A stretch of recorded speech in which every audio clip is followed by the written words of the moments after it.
നമസ്കാരം ട്രേഡേഴ്സ്, എല്ലാ ദിവസവും വൈകിട്ട് 7 മണിക്കുള്ള മാർക്കറ്റ് ന്യൂസിലേക്ക് കടക്കാം. ഞാൻ സിയാദ് ഇല്ലിക്കൽ. ഇന്ന് ഇന്ത്യൻ മാർക്കറ്റിനെ സംബന്ധിച്ച് വളരെ ഈവൻഫുൾ ആയിട്ടുള്ള ഒരു ദിവസമാണ് ഉണ്ടായിരുന്നത്. കാരണം ഇന്നലെ US മാർക്കറ്റിൽ നിന്ന് രണ്ട് മൾട്ടിപ്പിൾ നെഗറ്റീവ് ന്യൂസാണ് നമ്മൾ കണ്ടത്. ഒന്ന്, അസഞ്ചർ എന്ന് പറയുന്ന US മേജർ IT കമ്പനീസ് അവരുടെ റവന്യൂ ഫോർകാസ്റ്റ് കുറച്ചു എന്നുള്ള ന്യൂസാണ്. ആ ഒരു ന്യൂസ് കാരണം ഇന്ന് നമ്മൾ ഇൻഫോസിസ് ഉൾപ്പെടെയുള്ള IT കമ്പനീസ് ശക്തമായിട്ടുള്ളൊരു ഇടിവ് രേഖപ്പെടുത്തി. കൂടാതെ ഈ ഇൻഫോസിസ് US മാർക്കറ്റിലും ലിസ്റ്റ് ചെയ്തിട്ടുണ്ട്. US ADR സ്റ്റോക്കിലും ഇൻഫോസിസ് ഇന്നലെ അവിടെ 4% ഫോൾ ഉണ്ടാക്കിയിരുന്നു. രണ്ടാമത് നമ്മൾ കണ്ട ഒരു നെഗറ്റീവ് ന്യൂസ്, വാൻഗാർഡ് എന്ന് പറയുന്ന US ഏറ്റവും വലിയ ഒരു ഇൻവെസ്റ്റ്മെൻറ്റ് കമ്പനി പറഞ്ഞിരിക്കുന്നത് അവിടുത്തെ സെൻട്രൽ ഗവൺമെൻറ് പലിശ നിരക്ക് ഒന്നും തന്നെ കട്ട് ചെയ്യാനുള്ള സാധ്യതയില്ല, അമേരിക്കൻ മാർക്കറ്റ് ഓവർ വാല്യൂഡ് ആണ് എന്നുള്ള ആ ഒരു ന്യൂസ് ഉണ്ടായിരുന്നു. അപ്പോൾ ആ ഒരു കാരണം കൊണ്ട് ഇന്ന് രാവിലെ നമ്മൾ കണ്ടു നിഫ്റ്റി രാവിലെ ഇൻഡിക്കേറ്റ് ചെയ്തത് ഒരു നെഗറ്റീവ് ഒരു ഓപ്പണിംഗ് ആയിരുന്നു. ഗ്യാപ് ഡൗണിൽ ഓപ്പൺ ചെയ്തു.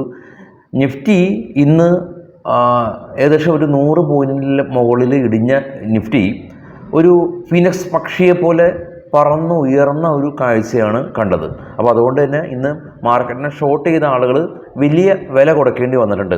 നിഫ്റ്റിയുടെ ചാർട്ട് കാണുമ്പോൾ നമുക്ക് കുറേ ധാരണ വരും. നിഫ്റ്റി ഇന്ന് ഗ്യാപ് ഡൗണിൽ ഓപ്പൺ ചെയ്ത് 21,890 നിഫ്റ്റി പോയി, 22,000 താഴെ പോയി. അതിനുശേഷം 21,890 നിന്ന് ഏകദേശം ഒരു 300 പോയിൻ്റ് അടുത്ത് റാലി രേഖപ്പെടുത്തി 22,150 നിഫ്റ്റി പോയി. അവസാനം ചെറിയ തോതിൽ പ്രോഫിറ്റ് ബുക്കിംഗ് കണ്ടിട്ടുള്ളത് ഏകദേശം ഒരു 3 മണിക്ക് ശേഷമാണ് സ്വാഭാവികമായി കാണുന്ന ഒരു പ്രോഫിറ്റ് ബുക്കിംഗ് കണ്ടത്. കാരണം ഇനി ഇന്ത്യൻ മാർക്കറ്റ് 3 ദിവസം അവധിയാണ്. ശനിയാഴ്ച അവധി, ഞായറാഴ്ച അവധി, തിങ്കളാഴ്ച ഹോളി കാരണം അവധിയാണ്. അതുകൊണ്ട് കണ്ട സ്വാഭാവികമായിട്ടുള്ള പ്രോഫിറ്റ് ബുക്കിംഗ് 3 മണിക്ക് ശേഷം നമ്മൾ കണ്ടു. ന്യൂസിൻ്റെ ഹെഡ്ലൈൻസിലേക്ക് വരികയാണെങ്കിൽ IT സ്റ്റോക്കുകൾ, ഇൻഫോസിസ്, TCS, HCL ടെക് സ്റ്റോക്കുകൾ അസഞ്ചറിൻ്റെ ആ ഒരു ന്യൂസ് കാരണം ഫോളായി. റിലയൻസിനെ UBS എന്ന് പറയുന്ന ബ്രോക്കറിംഗ് സ്ഥാപനം അപ്ഗ്രേഡ് ചെയ്തിട്ടുണ്ട്. സർദ എനർജി ഇന്ന് 13% റാലി രേഖപ്പെടുത്തി പുതിയൊരു ഓർഡർ മഹാരാഷ്ട്രയിൽ നിന്ന് കമ്പനിക്ക് കിട്ടിയിരുന്നു. ഗോൾഡ്, ഇനി ഇൻ്റർനാഷണൽ മാർക്കറ്റിൽ ന്യൂസ് നോക്കുകയാണെങ്കിൽ ഗോൾഡ് ഇൻ്റർനാഷണൽ മാർക്കറ്റിൽ $15 പെർ ഔൺസിന് ഫോളായി. ഏഷ്യൻ മാർക്കറ്റിലെല്ലാം തന്നെ മിക്സഡായ രീതിയിൽ, പൊതുവെ നെഗറ്റീവായ രീതിയിൽ ക്ലോസ് നടത്തി. ഇപ്പോൾ ട്രേഡ് ചെയ്യുന്ന യൂറോപ്യൻ മാർക്കറ്റും റെഡിലാണ്. ഡോ ഫ്യൂച്ചർ ഫ്ലാറ്റാണ്. മറ്റുള്ള ഡീറ്റെയിൽ ആയിട്ടുള്ള കാര്യങ്ങളിലേക്ക് നമുക്ക് പോകാം. ആദ്യം നമുക്ക് ഇന്നത്തെ അഡ്വാൻസ് ഡിക്ലൈൻ റേഷ്യോ നോക്കാം. NSEയിൽ 1497 കമ്പനീസ് കഴിഞ്ഞ ദിവസം ക്ലോസിങ്ങിന് മുകളിൽ ക്ലോസ് ചെയ്യാൻ സാധിച്ചു. ഇന്ന് നമ്മളെ എല്ലാ ആൾക്കാരുടെയും പോർട്ട്ഫോളിയോയിൽ ചെറിയ തോതിൽ ഒരു പച്ച കത്തി കാണണം. 739 കമ്പനീസിൽ മാത്രമാണ് പ്രോഫിറ്റ് ബുക്കിംഗ് കണ്ടിട്ടുള്ളൂ. നിഫ്റ്റിയിൽ ഇന്ന് മികച്ച മുന്നേറ്റം കൈവരിച്ചിട്ടുള്ളത് എസ്പെഷ്യലി ഓട്ടോമൊബൈൽ സെക്ടറിൽ നിന്നും ഹീറോ മോട്ടോകോർപ്പ് 3.5%, മാരുതി 3.5% മുകളിൽ, UPL 3%, Apollo hospital 3%, Sun Pharma 2.25% rally രേഖപ്പെടുത്തിയപ്പോൾ അസഞ്ചറിൻ്റെ ആ ഒരു നെഗറ്റീവായിട്ടുള്ള റവന്യൂ ഫോർകാസ്റ്റ് കാരണം വിപ്രോ 2.25%, ഇൻഫോസിസ് 3% അടുത്ത്, LNT 3%, HCL ടെക് 2.5%, TCS 1.5%. അപ്പോൾ ഇത് നിഫ്റ്റി 50-യിലുള്ള ഏറ്റവും ടോപ്പ് ലൂസേഴ്സാണ്. അതെല്ലാം തന്നെ IT കമ്പനീസാണ്. അപ്പോൾ ഈ ഒരു ന്യൂസ് രാവിലെ 7:00 പ്രീ മാർക്കറ്റിൽ നമ്മൾ IT കമ്പനീസിനെ സംബന്ധിച്ചും ഈ ഒരു അസഞ്ചറിൻ്റെ ആ ഒരു ന്യൂസും നമ്മൾ ഡിസ്കസ് ചെയ്തേണ്ടായിരുന്നു. അപ്പോൾ മാർക്കറ്റ് ഓപ്പൺ ചെയ്യുന്നതിന് മുമ്പ് രാവിലെ പ്രീ മാർക്കറ്റ് ന്യൂസ് നമ്മൾ കേൾക്കേണ്ടത് വളരെയധികം ആവശ്യകതയുണ്ട്. ഇനി നിഫ്റ്റി കഴിഞ്ഞ ദിവസം ക്ലോസിങ്ങിൽ നിന്ന് 70 പോയിന്റ് ഉയർച്ചയിൽ ക്ലോസ് ചെയ്യാൻ സാധിച്ചു. Sensex 121 point, bank Nifty 167 point. Sensex ഇന്നത്തെ ക്ലോസ് ആയിട്ടുള്ളത് 72,762 ആണ്. 73,800 അല്ലെങ്കിൽ 73,600 പോലെയുള്ള കോൾ സൈഡിലുള്ള സെൻസെക്സിൻ്റെ ആ ഒരു കോൾ സൈഡിലെ ഓപ്ഷൻ 15 രൂപ വരെയൊക്കെ പോയിട്ടുണ്ടായിരുന്നു മാർക്കറ്റ് ഇന്ന് സ്പൈക്ക് ചെയ്തപ്പോൾ. അപ്പോൾ അതുകൊണ്ട് തന്നെയാണ് നേരെ സൂചിപ്പിച്ച പോലെ തന്നെ മാർക്കറ്റിനെ ഷോർട്ട് ചെയ്ത ആളുകൾ മാർക്കറ്റ് ഒന്ന് പേടിപ്പിച്ചു, എന്നാൽ മാർക്കറ്റ് താഴെ വന്നു. ഇന്ന് 3 എക്സ്പയറി ഉണ്ടായിരുന്നു. സെൻസെക്സ് ഉണ്ടായിരുന്നു, മിഡ് ക്യാപ്പിൻ്റെ എക്സ്പയറി ഉണ്ടായിരുന്നു, ബാങ്ക് എക്സിൻ്റെ എക്സ്പയറി ഉണ്ടായിരുന്നു. തിങ്കളാഴ്ച ആണ് ഈ ഒരു മിഡ് ക്യാപ്പിൻ്റെ ബാങ്ക് എക്സിൻ്റെ എക്സ്പയറി ഉള്ളത്. അത് ഇന്നത്തെ ദിവസത്തിലേക്ക് ഷിഫ്റ്റ് ചെയ്യപ്പെട്ടു. അപ്പോൾ മാർക്കറ്റ് വളരെയധികം വോളറ്റിൽ ആണ് നമ്മൾ എക്സ്പെക്ട് ചെയ്തത്. വോളറ്റിലിറ്റി തന്നെ നമുക്ക് ഇന്ന് കിട്ടിയിട്ടുണ്ട്. ഇനി നമുക്ക് ഗ്ലോബൽ മാർക്കറ്റ് പരിശോധിക്കാം. ഈ നാളെയാണ് നമ്മളുടെ ഫ്യൂച്ചർ ആൻഡ് ഓപ്ഷൻ കൊച്ചിയിൽ ഈ ഒരു ഓഫീസിൽ ഇരുന്ന് ട്രേഡ് ചെയ്യുന്ന ക്ലാസ് നമ്മൾ കണ്ടക്ട് ചെയ്തിരിക്കുന്നത്. ഇപ്പോൾ ഏറ്റവും കുറഞ്ഞ ഫീസിൽ ഫ്യൂച്ചർ ആൻഡ് ഓപ്ഷൻ നിങ്ങൾക്ക് പഠിക്കാം.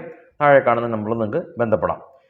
ഇനി നമുക്ക് നേരെ ഗ്ലോബൽ മാർക്കറ്റ് നോക്കാം. ഗ്ലോബൽ മാർക്കറ്റിൽ ഏറ്റവും താഴെ കാണാം ഇന്ന് ഇന്ത്യ വിക്സ് 2.28% ഒരു ഫോൾ ഉണ്ടായി. 12.2 എന്ന വളരെ കുറഞ്ഞ ഒരു രീതിയിലാണ് ഇന്ത്യ വിക്സ് ഉള്ളത്. കഴിഞ്ഞ 2 ദിവസം കൊണ്ട് ഇന്ത്യ വിക്സ് ഏകദേശം ഒരു 10% അടുത്ത് ഇപ്പോൾ ഫോൾ ആയിട്ടുണ്ട്.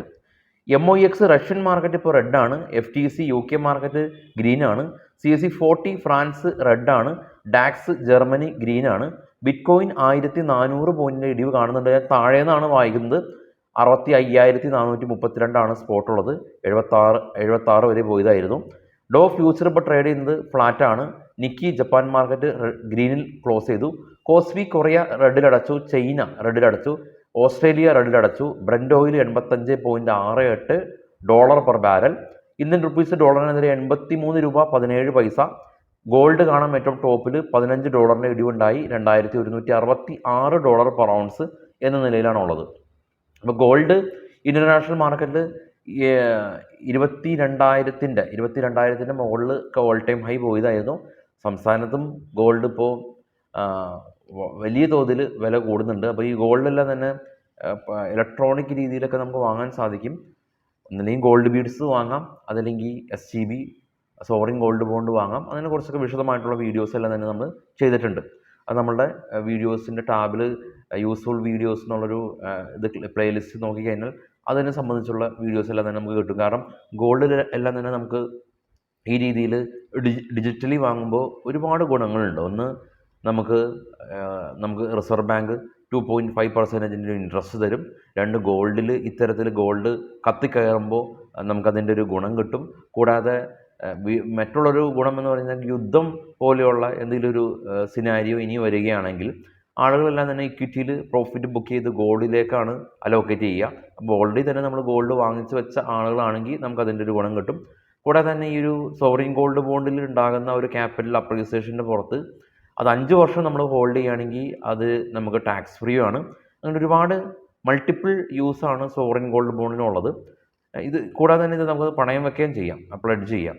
അപ്പോൾ വിശദമായിട്ടുള്ള മാർക്കറ്റ് ന്യൂസായിട്ട് നമുക്ക് ഞായറാഴ്ച നമ്മൾ മാർക്കറ്റ് ഔട്ട്ലുക്കാണ്. മാർക്കറ്റ് ഔട്ട്ലുക്കിൽ വരുന്ന ആഴ്ചയിലെ മാർക്കറ്റിനെ സ്വാധീനിക്കുന്ന പ്രധാന ഈവൻറ്റുകളെല്ലാം തന്നെ നമ്മൾ ഡിസ്കസ് ചെയ്യും. 3 ദിവസത്തെ വലിയൊരു അവധിയാണ്.